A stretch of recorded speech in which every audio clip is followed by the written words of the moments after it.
Yo soy el Señor tu Dios.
Continuamos con el módulo 15, parte 2. El tema, el fruto del Espíritu Santo vence la ley.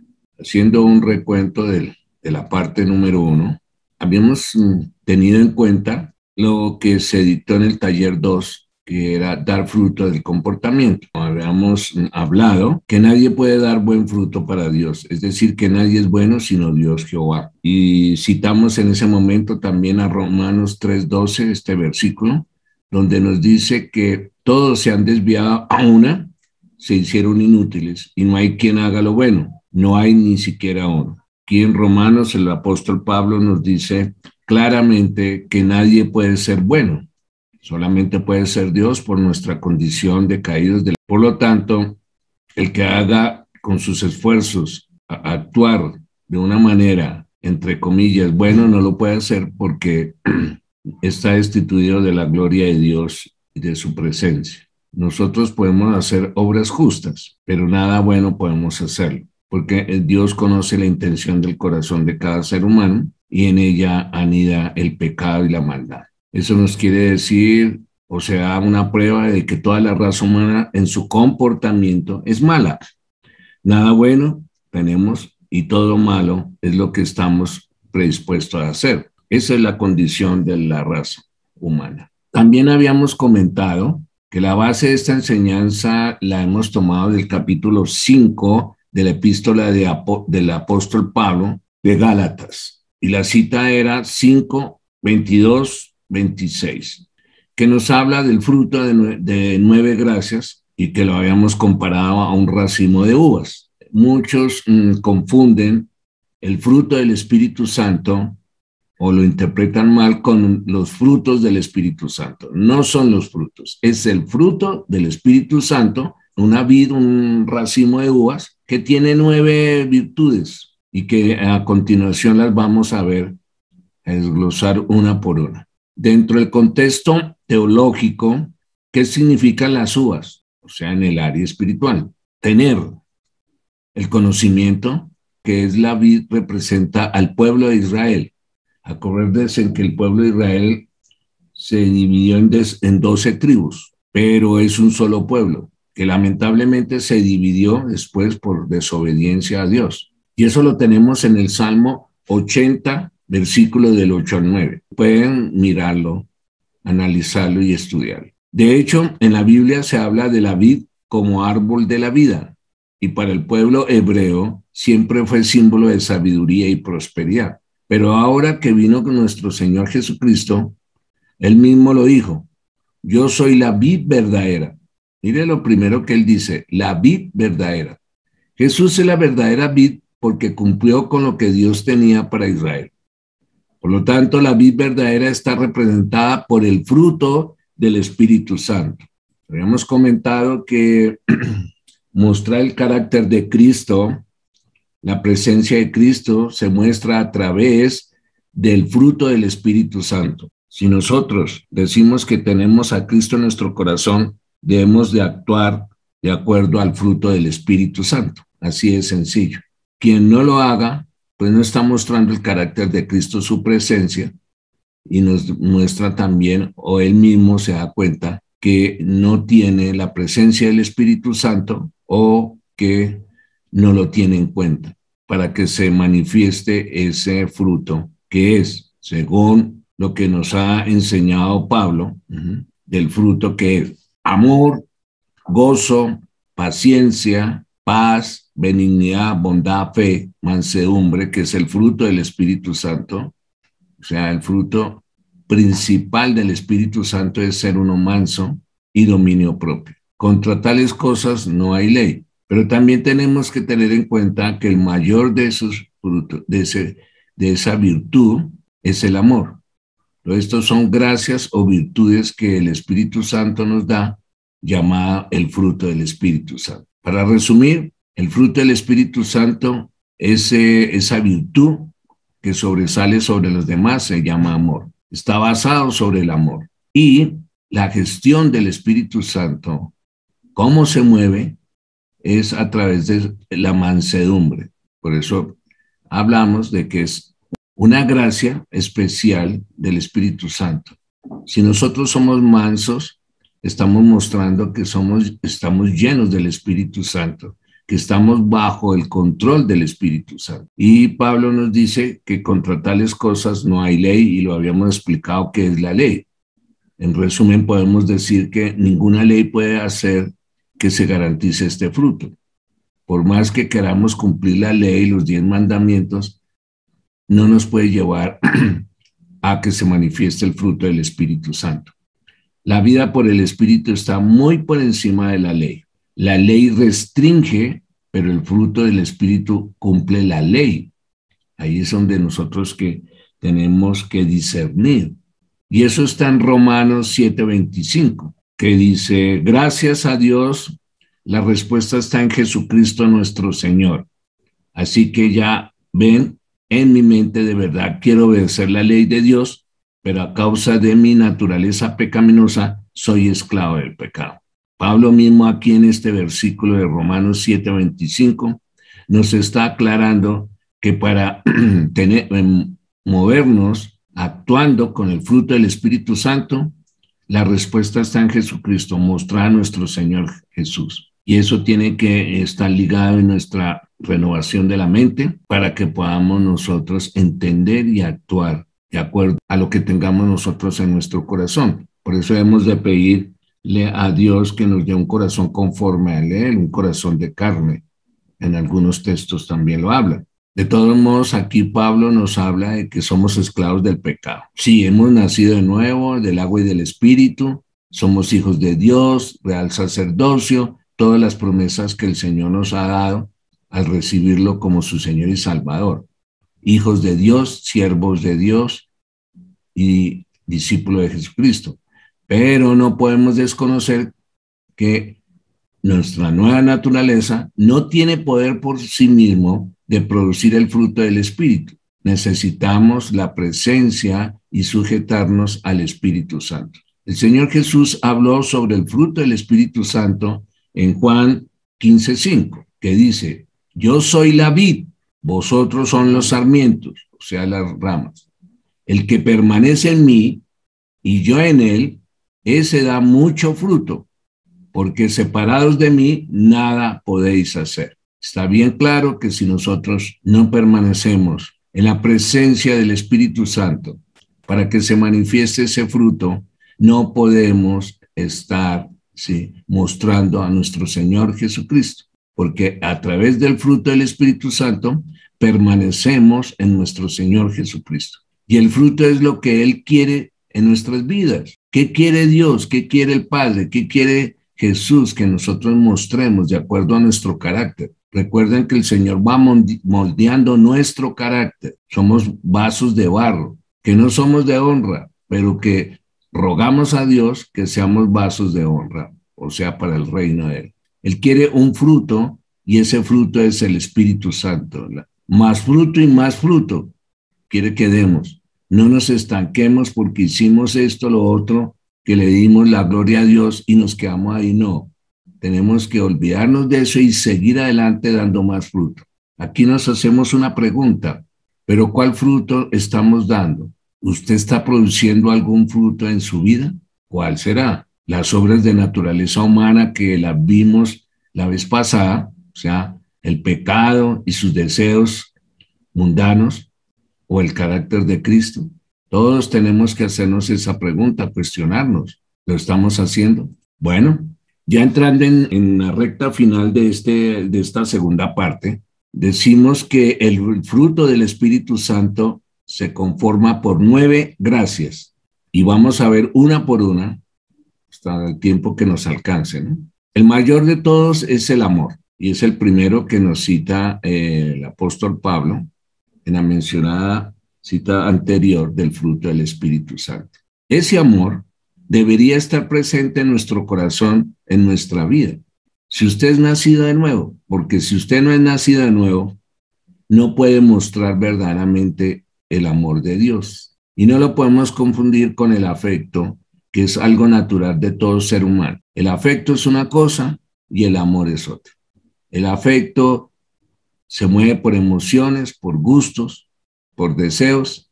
El amor es una decisión. La decisión de obedecer a Dios porque Dios está en nosotros. Y eso está en 1 Juan 4, del 7 al 8. Y dice, amados, amémonos unos a otros porque el amor es de Dios. Nadie puede amar si no tiene a Dios. Y es palabra de Dios, no es palabra de hombre. Y continúa, dice, todo aquel que ama ha nacido de Dios. Ahí está la prueba. Usted y yo somos nacidos de nuevo. Tenemos que amar. Primeramente, amar a Dios sobre todas las cosas. Y segunda, la ley de Cristo es amar al prójimo como a sí mismo. Lo estamos haciendo. Ahí es la prueba de que somos nacidos de nuevo. Y por ende somos salvos. Y dice, todo aquel que ama ha nacido de Dios y conoce a Dios. 8. El que no ama, no conoce a Dios. Así de sencillo, porque Dios es amor. Este versículo, el apóstol Juan, el apóstol amado, nos deja muy en claro quiénes somos. ¿Quién es usted? ¿Quién soy yo? Aquí no hay debate ni polémicas de ninguna clase ni conceptos teológicos. Esto es claro. Usted ama, es de Dios, porque tiene a Dios. Pero lamentablemente el concepto de amor se ha ido mal interpretando en estas generaciones. Y voy a dar un ejemplo que dicen por ahí, venga, hacemos el amor. Para mí, sin ser religioso ni dogmático, es una blasfemia. Es difamar el nombre de Dios Jehová, porque Dios es amor. Pero si hay pecados sensuales en su vida o en la mía, inmoralidad sexual, nunca conoceremos el verdadero concepto del amor por la presencia de Dios en nosotros. Hay muchos hoy que son esclavos sexuales, pero no saben acerca del amor de Dios. Entonces tenemos que tener en cuenta y ser muy prudentes cuando nos referimos a amar, porque al amar estamos hablando de Dios directamente. Otra cosa, vuelvo y lo repito, son los gustos, son los afectos, etcétera, que eso ya es natural del ser humano, sea o no sea hijo de Dios. Pero miremos unos textos interesantes que nos ayudan a entender mejor lo que Dios nos dice. En 1 de Pedro 1:22, habiendo purificado vuestras almas mediante la obediencia a la verdad, por medio del Espíritu Santo, hasta llegar a un amor fraternal, no fingido. Amaos unos a otros entrañablemente de corazón puro. Si nosotros fuimos purificados nuestro corazón, nuestras almas, ¿cómo fuimos purificados? Obedeciendo la palabra de Dios, obedeciéndole a Él, haciendo su voluntad. ¿Por medio de quién? Aquí lo dice Pedro, por medio del Espíritu Santo. No es porque nosotros queramos por razonamiento o fuerza de voluntad. No. Olvídense de eso. Tú y yo necesitamos del Espíritu Santo para llegar a ese amor, como lo dice aquí Pedro, fraternal, o sea, entre hermanos. Y tenemos también 1 Corintios 13:13, que Pablo nos habla también un poco más claro sobre el concepto del amor. Y dice así: ahora pues permanecen estas tres virtudes: la fe, la esperanza y el amor. Miren, él resalta tres virtudes de este racimo de 9 virtudes del fruto del Espíritu Santo. Pero mire que en estas tres que él resalta, él dice a lo último: pero la más excelente de ellas es que el amor. ¿Por qué? Porque Dios es amor. Tú puedes tener una fe inmensa, tú puedes tener una esperanza que, mejor dicho, andas con una visión de lo que esperas, pero si no hay amor, estás frenado. Por más conocimiento que tengas, por más fe y por más esperanza en la palabra de Dios. Y lamentablemente ahí es donde nos enredamos, porque muchos no muestran el amor de Dios. Los religiosos se vuelven jueces a condenar a toda hora, no muestran misericordia. Y otros son muy liberales, de la teología liberal, que todo es relativo. Así el hermano esté pecando, hay que aceptarlo con su pecado y esperar que él cambie. No, tenemos que orar por él para que el Señor en su infinita misericordia actúe sobre él. O como Pablo nos habla en otros versículos, que si no quiere él cambiar, si no puede dejar ese pecado, tiene que en un momento dado hasta retirarse de la congregación. Por eso él dice, Pablo, que debemos de estar con amor hasta para amar a nuestros enemigos. Eso lo debemos de hacer con mucho amor con esa persona que lamentablemente está encadenada o está prisionera por ese pecado. Ahora miremos la segunda virtud, el gozo. ¿El gozo qué es? Alegría. Es una virtud que Dios quiere que usted y yo tengamos en nuestro diario vivir. No es fácil, y lo digo como primera persona, no es fácil mantener el gozo, pero debemos de perseverar, porque el Espíritu Santo está en nosotros, somos templo del Espíritu Santo. Él vino para que nosotros disfrutáramos de una auténtica alegría, la alegría de ser salvos, la alegría de lo que nos espera cuando salgamos de este mundo. Pero, vuelvo y repito, debemos de perseverar en el gozo que nos está dando el Espíritu Santo. El gozo es la intensidad de los sentidos, si lo vamos a analizar dentro del concepto humano, porque es propia de los seres humanos, ya que es una inmensa alegría, pero que no es permanente. El gozo del ser humano no es permanente. Uno puede estar gozoso por cualquier cosa que disfrutó o le salió como quería uno, pero eso es momentáneo, no es permanente. En cambio, el gozo que da el Espíritu Santo es permanente, no importa la circunstancia que estemos viviendo. ¿Por qué no es permanente el gozo del ser humano? Porque es un sentimiento de complacencia en la posesión, recuerdo o esperanza de bienes, mire, cosas materiales o cosas apetecibles que anhelamos. Es una alegría del ánimo, y como ánimo cambia en cualquier momento, como si fuera, discúlpeme en el ejemplo, como un semáforo, está en verde, pasa amarillo o rojo. En el área espiritual, ¿qué es el gozo? Se considera que el gozo es una virtud de la alegría y complacencia que se siente, ¿quién? Que siente el redimido, el salvo, en la extensión del reino de Dios y su justicia. Miren lo interesante, que aquí nos plasman el gozo espiritualmente. No depende de las circunstancias, de lo que esté viviendo, sino de lo que ya nos dio el Señor, tal como lo hace entender el apóstol Pedro. Miremos, Primera de Pedro, capítulo 1, versículo del 8 al 9. Ustedes lo aman a pesar de no haberlo visto, y aunque no lo ven ahora, creen en él y se alegrarán con un gozo indescriptible y glorioso, pues están obteniendo la meta de su fe, que es su salvación. Yo no he visto a mi amado Jesús, pero creo en él y confío que él está ahí conmigo. No lo veo ahora, pero creo en él y sé que me voy a encontrar con él y voy a estar con él, y eso me tiene que dar a mí una alegría, un gozo permanente, porque eso me lleva a mi meta de mi fe, de tu fe, que esa meta es llegar, perseverar en la salvación.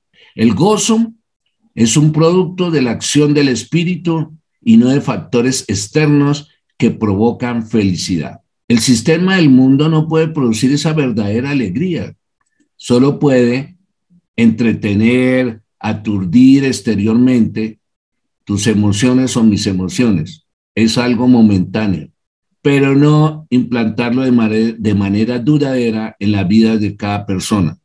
Recordemos que el apóstol Juan en su primera carta 1:4 le dijo a sus lectores, dice, les escribo estas cosas para que la alegría de ustedes sea completa, completa. Entonces nos formulamos la siguiente pregunta, que esto es uno de los propósitos de este taller, autoanalizarlos, llegar a una reflexión. ¿Está usted realmente pasándola bien? O sea, ¿tiene el gozo del Señor? Y si usted es un creyente redimido, ¿está mostrando ese gozo? Bueno, ahora vamos al tercero, que es la gracia de la paz.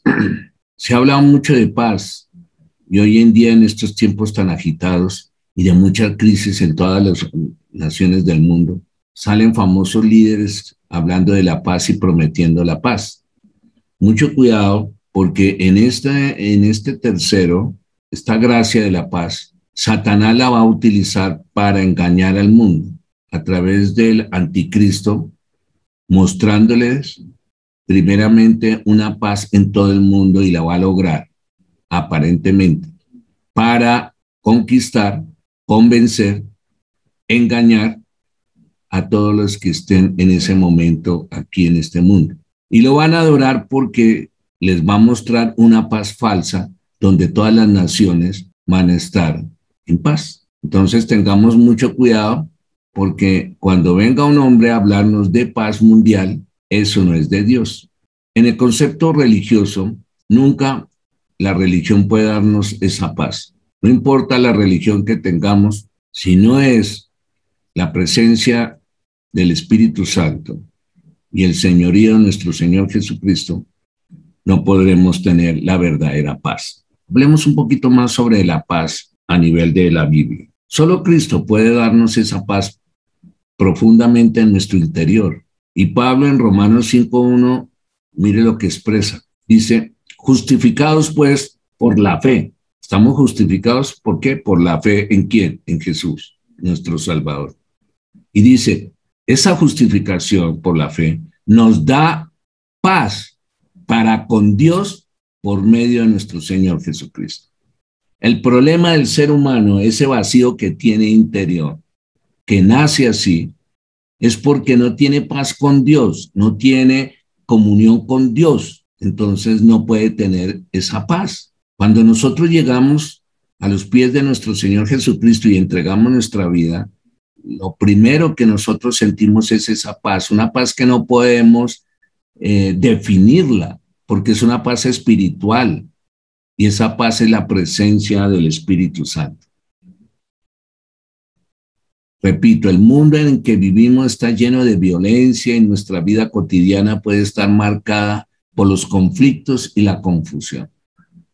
Pero mire, Dios nos promete una paz que sobrepasa todo entendimiento. ¿Y dónde está eso? Juan 14:27. Y dice así, en aquel tiempo dijo Jesús a sus discípulos, la paz os dejo, mis paz os doy. No la doy yo como la da el mundo. ¿Se dan cuenta? Porque el Señor sabe, Él lo sabe todo, Él sabe lo que va a pasar, cómo va a venir el anticristo, aquel que va a estar guiado por Satanás para tomar control temporal de este mundo. Y aquí, ¿cómo termina este versículo el apóstol Juan? Dice, que no se turbe vuestro corazón, ni se acobarde. Cuidado con eso. Nosotros como hijos de Dios redimidos no podemos estar teniendo miedo con un corazón cobarde, porque estamos poniendo en riesgo nuestra salvación, ya que no le estamos creyendo a Dios. Y mire cómo sigue Juan hablando. Dice, me habéis oído decir, me voy y vuelvo a vuestro lado. Él va a volver por nosotros. Jesús de Nazaret, Yeshua Mashiach, lo dijo, lo prometió y Él lo va a cumplir. Él vendrá por su iglesia, Él vendrá por nosotros, Él estará con nosotros para siempre. Así salgamos de este cuerpo, Él está y estará con nosotros. Pasemos ahora a mirar un poco más sobre ese fruto del Espíritu Santo, que es como un racimo de uvas. Y este subtítulo lo he llamado Yo soy la vid verdadera, que hace parte de las otras. Pero la gracia de Dios Jehová es ilimitada, porque el fruto del Espíritu Santo es una gracia que el Señor nos da, porque es su misericordia y su misericordia es para siempre. Es un don, un favor que Él nos hace sin que nosotros lo merezcamos. Es una concesión gratuita que Dios el Padre nos da a través del Espíritu Santo, ese fruto. No es porque Dios esté obligado, no. Es porque Él lo quiere dar por gracia, por amor a nosotros. Pero otra cosa es que cómo lo recibimos nosotros o lo desechamos. Ahí está la pregunta, el dilema. Por lo tanto, el fruto del Espíritu Santo es rico en gracia. Gracia sobre gracia, hermanos. ¿Lo estamos valorando, ese fruto del Espíritu Santo? Mire, ya llevamos 4 y nos quedan otros 5 por mirar. Y eso es gracia, todo lo que nos está dando Dios Padre. Crecer en la gracia es incrementar nuestra estatura, fuerza, nuestro conocimiento de Dios, Jehová. Y el poder de la gracia es la plenitud que el Espíritu Santo deposita en su corazón, en mi corazón, es decir, en cada creyente redimido. A continuación, la gracia de ser paciente. Una gracia que, tengo que decirlo, no es fácil porque eso depende de nuestro carácter. Para algunos es más fácil mostrar esa gracia, pero para otros que tenemos un carácter fuerte y sin compararme, pero parecido al de Pablo o al de Pedro o al del profeta Elías, pues tenemos ese batallar continuo de tener paciencia, hermano. Paciencia como tal se puede definir soportar. Entonces yo me hacía esta pregunta, ¿tú tienes la capacidad para soportar algo sin alterarse? La paciencia es la constancia valerosa que se opone al mal. Mire esa definición tan bonita que encontré. Y que a pesar de lo que sufra el ser humano, no se deja dominar por él. Si miramos su raíz, que es de origen latín, paci, significa sufrir. O sea, ser paciente es saber sufrir, hermanos. No sufrir por sufrir, porque eso hay religiones que los llevan a eso. Sufrir por sufrir, no, hay que saber sufrir. Y para saber sufrir tenemos que tener el Espíritu Santo, que se manifieste el fruto del Espíritu Santo. Solo el Espíritu de Dios puede suplir la falta de ese fruto, es decir, esa gracia. Es imposible lograrlo por medios propios. Y bueno, ¿de dónde yo saco este concepto? Pues miremos Hebreos 10:36, que dice, lo que ustedes necesitan es tener paciencia para que una vez que hayan hecho la voluntad de Dios, reciban lo que Él ha prometido darnos. Hecho la voluntad de Dios para recibir lo que Él nos ha prometido. Mire eso, esa gracia tan hermosa de ser paciente. Pero miremos qué dice Romanos 15:5. Dice, pero el Dios de la paciencia y de la consolación os dé entre vosotros que sean unánimes según Cristo Jesús. 6. Para que unánimes a una voz glorifiquemos al Dios y Padre de nuestro Señor Jesucristo. Por tanto, aceptamos los unos a los otros, como también Cristo nos aceptó para la gloria de ¿quién? De Dios. Si Dios es paciente con nosotros, analícese usted, como me he analizado yo, cuántas cosas el Señor no nos ha perdonado y cuántas cosas el Señor nos ha pasado esperando que nosotros reaccionemos con esa paciencia que Él tiene y ese amor. ¿No ha tenido paciencia con usted? ¿No ha tenido paciencia conmigo? ¿Cuántas cosas no hemos hecho que desagradan a Dios y Él ha tenido paciencia? ¿Por qué no ha venido el Señor Jesús todavía por su iglesia? Porque tiene la paciencia de esperar que otros acepten su señoría, por amor que nos tiene. ¿Por qué no ha acabado este mundo? Porque tiene la paciencia de esperar que muchos o algunos se arrepientan y se entreguen a Él. Miren lo importante que es esta gracia de la paciencia. Ahora miremos otra, hermano. Está la gracia de la benignidad. ¿Qué es eso de benignidad? Es amabilidad, gentileza, bondad. ¿Qué quiere decir todo esto? Hay que ser amables los unos a los otros, pero esa amabilidad tiene que ser firme, no permisiva con el pecado, porque algunos confunden esta amabilidad con ser permisivos con X o Y hermano o persona que es un pecador y que está gobernado por el pecado, entonces hay que ser permisivo y que siga pecando. No, hay que ser amables.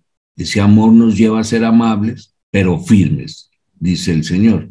Eso nos lleva, teniendo esta gracia, a la inclinación de hacer el bien a través del Espíritu Santo, porque nadie es bueno, sino Dios. Lo que nosotros podemos hacer es obras justas, pero no el bien.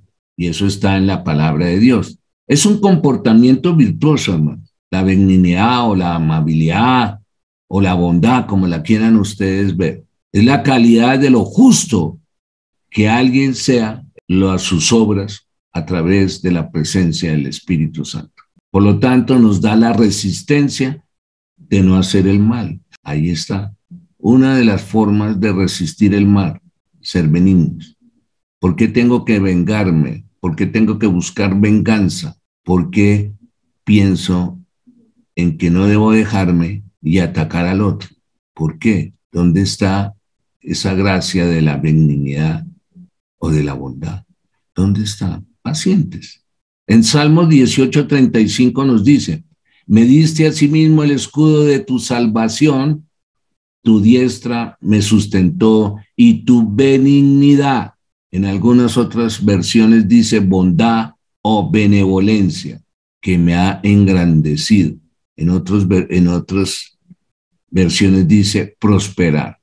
Déjeme decirle que si esta es palabra de Dios, como lo es, y la cumplimos, vamos a ser prosperados en todo lo que nos propongamos para darle la gloria a Dios. Mucho cuidado con eso, es para darle la gloria a Dios. En algunas otras versiones es una palabra en la Reina Valera que también se ha malinterpretado o no se ha entendido, que se llama longanimidad. En latín es lobus larg animius, que quiere decir alma de largo sufrimiento. Longanimidad es un largo sufrimiento. Es la estrecha relación entre la perseverancia y la constancia de ánimo frente a los obstáculos y las adversidades. También se refiere, como lo habíamos dicho, a la benignidad, la clemencia y la generosidad.